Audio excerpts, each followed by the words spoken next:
Demonstrating my Kitchenaid vegetable sheet cutter, you guys. Going down in the bowl. Yeah.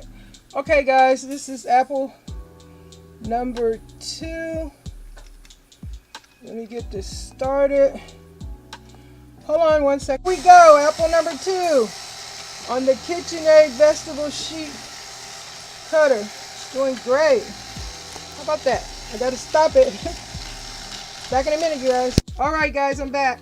Well, I might have been all over the place making this video, trying to review this machine and hold the camera in one hand and try and do it with and try to record it. So I hope this video is okay. So you guys did see me demonstrate how to use the Kitchenaid vegetable sheet cutter.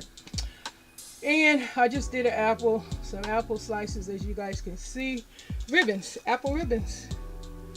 Yep, looks beautiful.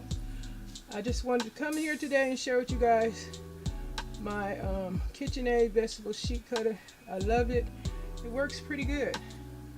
Excuse all the other junk I got out in the way, but yeah, that's it. Kitchenaid vegetable sheet cutter.